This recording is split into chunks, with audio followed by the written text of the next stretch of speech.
los mexicanos que viven en el extranjero pueden reenviar su voto, tachar desde luego por quién van a votar y ya mandarlos desde luego a México. Ahorita le voy a platicar qué error hubo para enviar estos votos de los mexicanos que ya comenzaron a votar allá al extranjero, que ayer reconoció el INE que hubo un error. Le voy a decir porque antes recibo la llamada esta mañana y le agradezco que nos reciba porque vamos a platicar justamente esto de pues de la situación de los migrantes allá en los Estados Unidos, fíjese, de todo lo que están viviendo, no solo con el voto que ya inició para libremente para que puedan elegir al próximo presidente de México desde fuera del país de nuestro querido México, pero también de lo que han vivido con este pues gobierno de Donald Trump allá en los Estados Unidos. Agradezco al periodista independiente Manuel Ocaño esta mañana que nos reciba esta llamada desde California y nos platique también sobre la situación de los migrantes. Muy buenos días, Manuel. Qué gusto platicar con usted.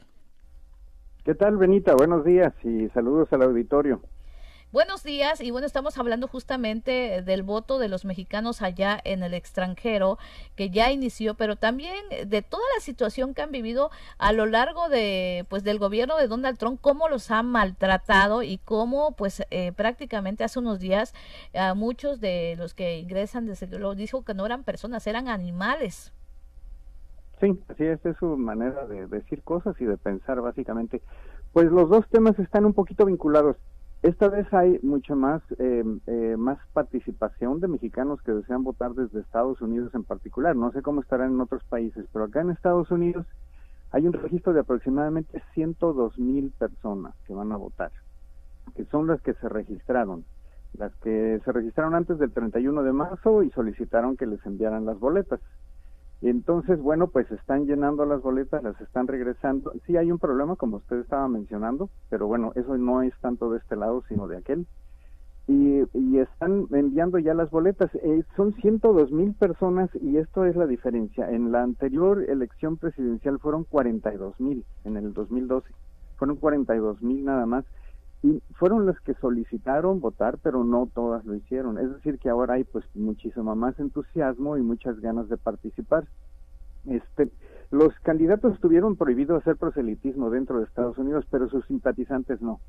Yo lo que he visto, francamente, es que ha habido grupos de simpatizantes cercanos a Andrés Manuel López Obrador que se reúnen y hacen un poquito de reuniones para informar a otras personas. Eso cuando menos lo he visto en California, en el Valle de San Joaquín, que es el valle larguísimo de la parte central de California, que se dedica a la agricultura, le dicen la canasta de Estados Unidos, porque pues es un 4% del territorio, pero alimenta todo el país. Entonces hay muchísimos trabajadores mexicanos ahí, y lo he visto también en ciudades. Por ejemplo, aquí en la ciudad donde vivo yo, en Chula Vista, hoy hay una reunión en la tarde, casi en la noche, para hablar sobre lo mismo. Entonces, hay ciertas cosas que antes no habían pasado en cuanto a elecciones presidenciales en México, además de la mayor participación. Y uno de los motivos es precisamente por la política migratoria del presidente Donald Trump, que es detestable, es una cuestión que afecta a todo mundo, incluidos a los estadounidenses. Le voy a poner un claro ejemplo en el Valle Central de lo que estaba platicando yo. Hay un empresario que se llama Manuel Cuña, un conocido mío, que en un momento en el verano necesita 100,000 trabajadores, porque tienen que cosechar toda la cosecha de uva de mesa, vinícola, de mesa para hacer pasitas, de todo al mismo tiempo, porque si no, la uva se echa a perder. Entonces tienen nada más unas semanas para cosechar todo eso, y tiene que tener alrededor de 100,000 trabajadores. Bueno, les ha ofrecido salarios de clase media a personas blancas que nunca han trabajado en el campo, porque no encuentra trabajadores, y no los encuentra precisamente por las políticas estadounidenses de migración. Entonces esto afecta, lo que quiero explicar yo es que no solamente afecta, digamos, a los mexicanos o a los latinos o a los inmigrantes en general, no, afecta a todo mundo, en todo mundo en Estados Unidos, porque está golpeando a la economía muy fuerte.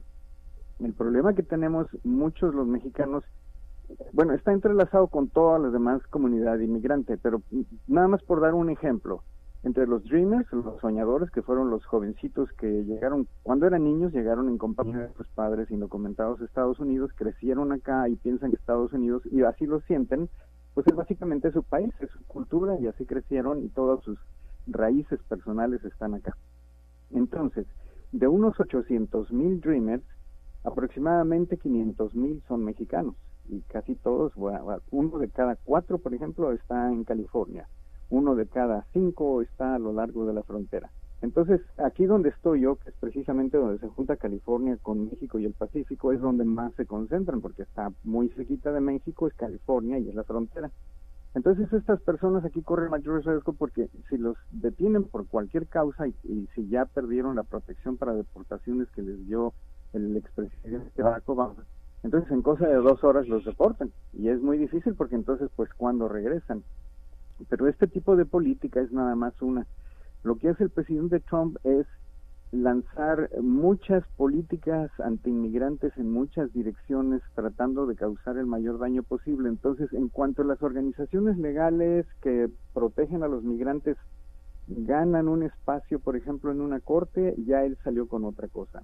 Lo más reciente ha sido, por ejemplo, que ahora las familias que llegan a solicitar asilo, no como indocumentados, sino familias que vienen huyendo de la violencia de pandillas en Centroamérica y no pueden quedarse en México porque allí los buscan también y por otras razones. Entonces son familias que son, por ejemplo, una señora con 2 niños pequeños y a veces embarazada y todo esto.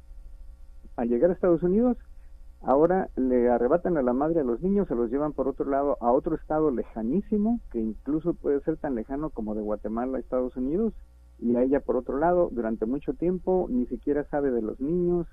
Y entonces esto, encima todavía, las autoridades estadounidenses pueden culpar a la mamá de tráfico de personas, de tráfico de sus propios hijos, porque sus hijos están tan pequeñitos que no decidieron.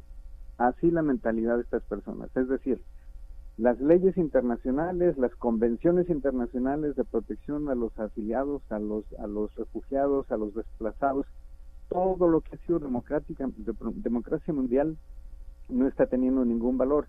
Lo reimponen las organizaciones legales en Estados Unidos, pero lo vuelven pero la administración Trump saca alguna otra cosa por otro lado. Entonces, cuando empezó todo fue cuando cambiaron las llamadas prioridades. Antes las prioridades para deportación, que eran los que buscaban los agentes de migración, eran indocumentados que fueran o muy peligrosos o que hubieran cometido delitos muy graves, como homicidio a mano armada, por ejemplo, o que tuvieran antecedentes de ese tipo.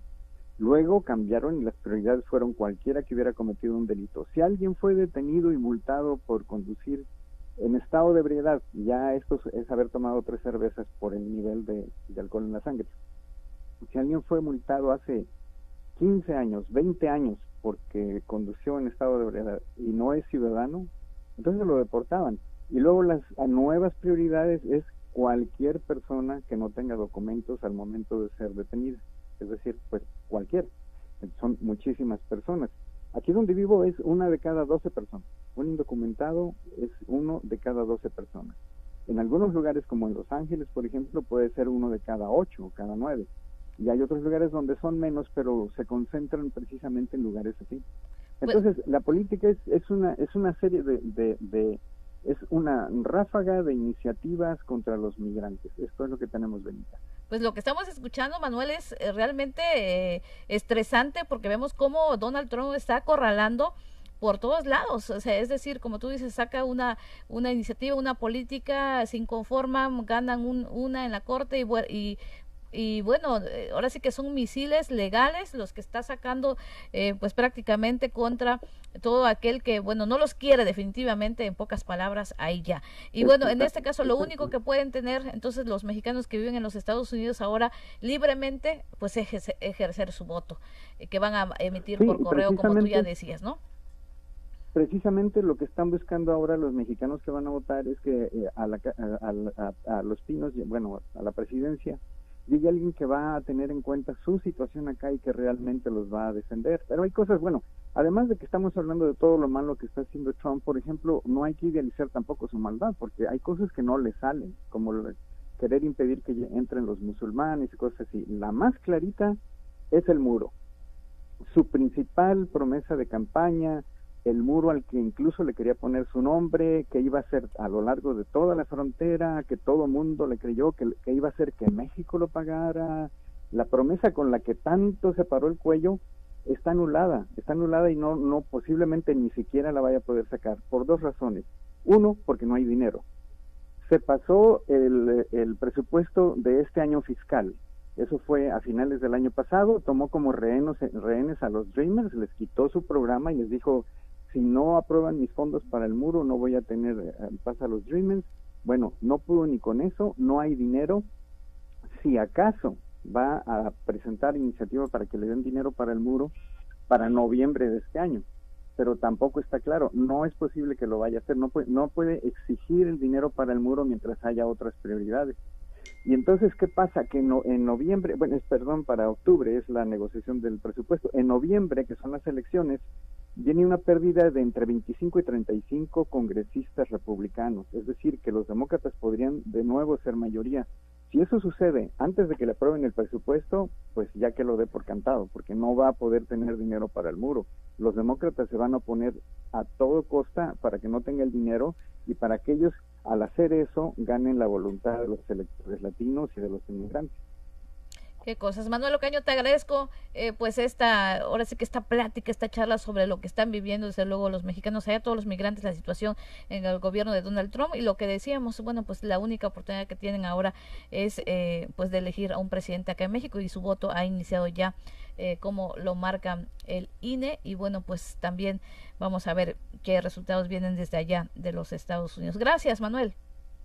Que estén muy bien, hasta luego. Periodista independiente de California esta mañana, Manuel Ocaño.